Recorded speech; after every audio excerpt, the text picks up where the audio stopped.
कि गुरु ही ब्रह्मा है, गुरु ही विष्णु है, गुरु ही महेश्वर है। और यही नहीं, साक्षात पार ब्रह्म, जिसको ब्रह्मा विष्णु महेश भी पूजते हैं, वो पार ब्रह्म है। वो साक्षात पार ब्रह्म है। तस्मै श्री गुरुवे नमः। इसलिए हम गुरु को नमन करते हैं, प्रणाम करते हैं। आप सभी को राधा स्वामी। गुरु और शिष्य का रिश्ता जो होता है वो बहुत ही प्यारा होता है। अगर शिष्य गुरु के बताए गए रास्ते पर चलता है तो उसका निस्संदेह जीवन सफल हो जाएगा। तो जो आज का सत्संग का विषय है उसे महाराज जी ने बताया है कि गुरु का अपने शिष्य के प्रति और शिष्य का गुरु के प्रति क्या फर्ज है और शिष्य किस तरह अपनी जिंदगी को संवार सकता है। तो कृपया आप सत्संग में आखिर तक बने रहिए। राधा स्वामी। तो हर चीज में गुरु की जरूरत पड़ती है। तो गुरु पूज्य माने गए हैं। प्रथम पूजा माँ बाप की मानी गई, क्योंकि उनके द्वारा हमें जन्म मिलता है। दूसरा गुरु विद्यालय में शिक्षा गुरु है, जो हमें ज्ञान देता है। और तीसरा गुरु जो हमें प्रभु की भक्ति की ओर जो हमें ज्ञान देता है, वो सर्वोच्च और सबसे ऊंचा पद उसका माना जाता है। तो इसलिए गुरु पूज्य है। पूज्य क्यों है कि जब तक गुरु से हमारा प्रेम का, विश्वास का नाता नहीं जुड़ता है, तब तक हम गुरु से कुछ प्राप्त नहीं कर सकते। कोई भी काम करने से पहले, आज भी आपने हम देखे होंगे, अगर पहलवान भी अगर अखाड़े में जाता है तो भी अपने वो उसका गुरु, उसको सिखाने वाला, उसका कोच जो भी होगा, उसके चरणों को छू के उससे पहले आशीर्वाद लेता है। वो उसकी पूजा है। अपने गुरु को जो इस प्रकार का सम्मान देता है, तो गुरु की ताकत उसके साथ काम करती है। गुरु का संबंध जब शिष्य के साथ ऐसा जुड़ जाता है तो शिष्य नहीं, उसके लिए गुरु लड़ता है। इसलिए हमारे शास्त्रों में गुरु का दर्जा बड़ा ऊंचा बचा दिया। परमात्मा मानते हैं ब्रह्मा विष्णु महेश को।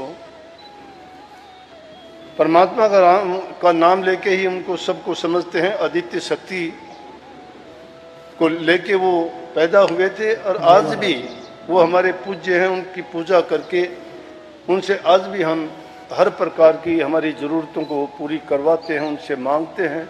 हमारी मान्यता है ऐसी, और हमें संतुष्टि होती है उनकी पूजा करके भी। और जो भी कोई धार्मिक अनुष्ठान या कोई भी कार्य करते हैं, ब्राह्मण लोग, पंडित लोग शास्त्र के विधि विधान के अनुसार कोई भी नया मकान बनाते हैं, कोई नींव रखते हैं, कोई कारोबार शुरू करते हैं, तो पूजा पाठ करवाते हैं। तो सबसे पहले मंत्र में ही कहते हैं, गुरु ब्रह्मा, गुरु विष्णु, गुरुदेव महेश्वर, गुरु साक्षात पार ब्रह्म, तस्मै श्री गुरुवे नमः। गुरु को नमन करने के लिए क्या कहा है कि गुरु ही ब्रह्मा है। जिस रूप में जिसको गुरु मिला है, ये जरूरी नहीं कि ब्रह्मा जी गुरु है, नहीं। गुरु में सारे गुण हैं, जो उन सब शक्तियों के गुण हैं, वो गुरु में माने गए। गुरु में कह दिए कि गुरु ही ब्रह्मा है, गुरु ही विष्णु है, गुरु ही महेश्वर है। और यही नहीं, साक्षात पार ब्रह्म, जिसको ब्रह्मा विष्णु महेश भी पूजते हैं, वो पार ब्रह्म है।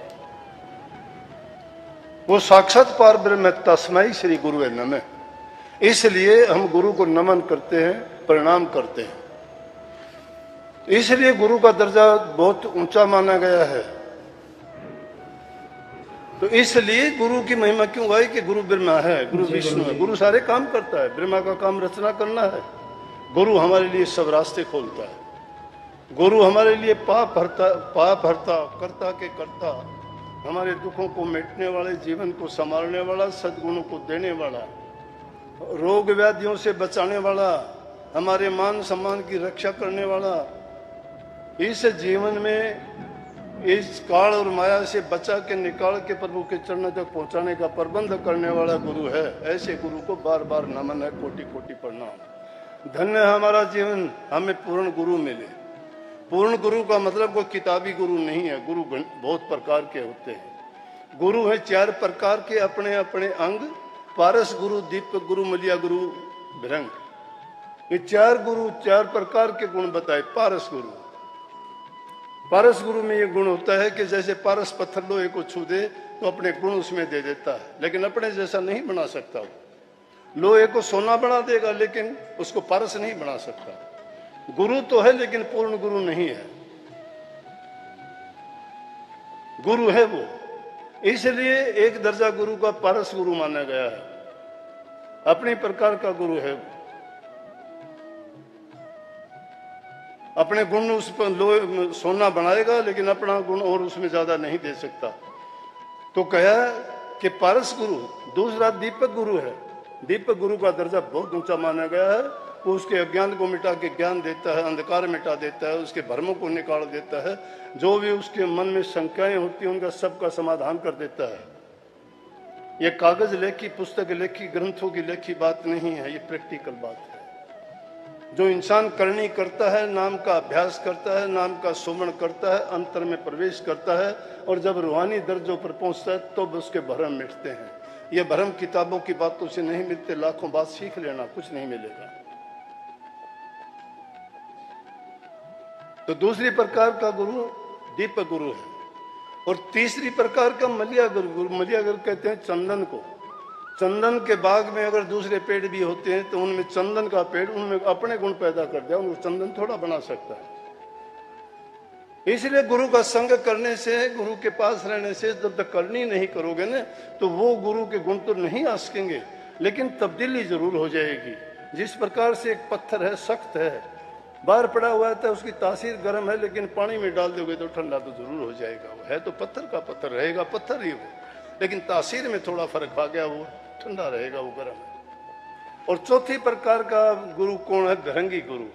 भृंगी गुरु वो होता है कि एक पतंगा होता है जो उड़ता रहता है, दूसरे पक्षियों कीड़ों को अपना डंक मारता है, डंक मार के बेहोश करके उसको लेके आता है। अपनी कोई उनकी औलाद संतान नहीं होती। मिट्टी का घरोंडा बनाता है, उसमें बंद कर देता है, और बंद करके फिर भूं भूं की आवाज निकालता है, शब्द सुनाता है, उसको अपना जैसा बना देता है।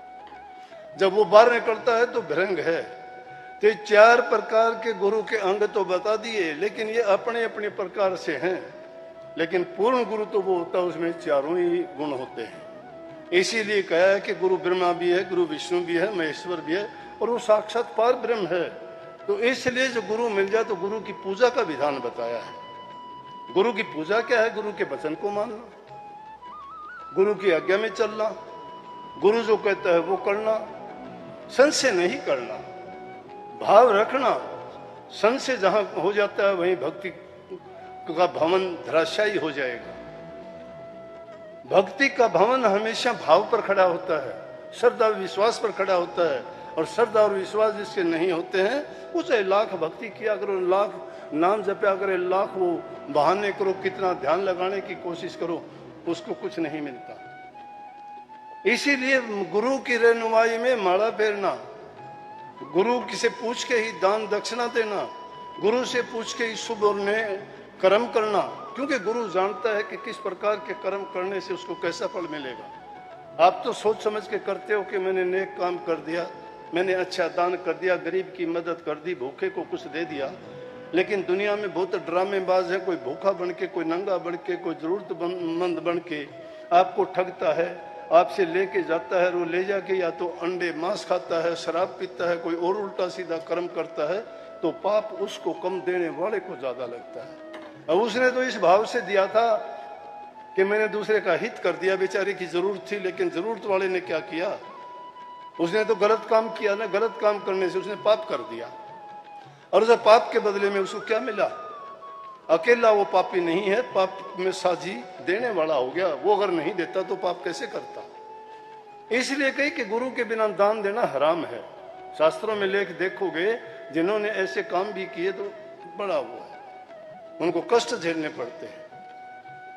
तो गुरु की पूजा का विधान क्या बताया कि गुरु जो कहता है वो करते चलो। गुरु का वचन मान सब लीजिए, हानि हो तो होने दीजिए, शक नहीं, उस पर कोई हिलो हुज्जत नहीं। अगर उसमें हिलो हुज्जत करते हो तो इसका मतलब यह है कि आपका भाव नहीं है, आप गुरु से ज्यादा जानते हैं, आप गुरु से ज्यादा चतुर हैं, ज्ञानी हैं, समझदार हैं। इसलिए गुरु चाहे तुम्हें अज्ञान बस कहता है, गुरु मजाक में कहता है, गुरु तुम्हें गुस्से से कहता है, तो समझो तुम्हारा हित करता है। गुरु जानता है तुम्हारे लिए कौन सी चीज है। जिस प्रकार से किसी बच्चा कितना प्यारा होता है माँ को, अरे उसको अगर कोई फोड़ा फुंसी या कोई और दूसरी चीज, हड्डी टूट फूट हो जाती है, डॉक्टर के पास लेके जाती है। डॉक्टर जब उसको छेड़ता है या उसको काटता है या उसका ऑपरेशन करता है और बच्चा चिल्लाता है, तो उसकी माँ कह देगी क्या इसको छोड़ दे? नहीं, उसकी माँ को तकलीफ उससे भी ज्यादा होती है, राधा स्वामी उसका जी। बच्चा है, लेकिन वो उसको पता है कि डॉक्टर जो करेगा वो तेरे लड़की के लिए अच्छा करेगा, नहीं तो इसकी जिंदगी में सारे पूरी जिंदगी से दुख को भोगता रहेगा। इसी प्रकार से गुरु भी उस माँ की तरह से है। गुरु हमारी माँ भी है, गुरु हमारा बाप भी है, गुरु हमारा सब कुछ सर्वस्व गुरु है। तव में माता पिता से तव में बंधु सखा, वही हमारा बंधु है, वही हमारा मित्र है, वही हमारा सखा है, वो हमारा हितकारी है हर प्रकार से। इसलिए गुरु के पूजने का विधान है। तो गुरु की पूजा का तरीका क्या है? पूजा मूलम गुरु पदम, पूजा करो तो गुरु के पद की, गुरु के पद की पूजा। और गुरु वाक्य को मंत्र मान लो। गुरु जो कहता है, गुरु का वचन जो है मंत्र है। गुरु दर्शन करो। स्वामी जी महाराज ने कैसा कहा, गुरु दर्श करो आंखन से, गुरु वचन सुनो श्रवण से, गुरु के बल मन को मारो, गुरु के बल काल संहारो। गुरु ही सारे काम करने वाला है।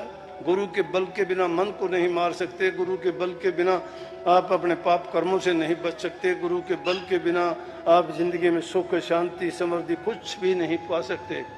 गुरु को जो आगे लेके चलता है, उससे शिष्य को काल माया और यम तीनों शक्तियां देखती रह जाती है, उसका कुछ नहीं बिगाड़ सकती, क्योंकि उसके पास गुरु का लिखा हुआ पटा है। और जब वो देखते हैं कि ये गुरु का शिष्य है, उनका बस नहीं चलता। करनी बहुत बड़ी है। शुभ कर्म और नेक कर्म तभी करोगे जब गुरु की रहनुमाई में, गुरु की आज्ञा में चलोगे। इसलिए गुरु के गीत गाए गए, और जो गुरु की आज्ञा में चलता है उसके जीवन में कोई विघ्न नहीं है। विघ्न होगा तो भी वो हट जाएगा। गुरु उसका एक कवच है शिष्य के लिए।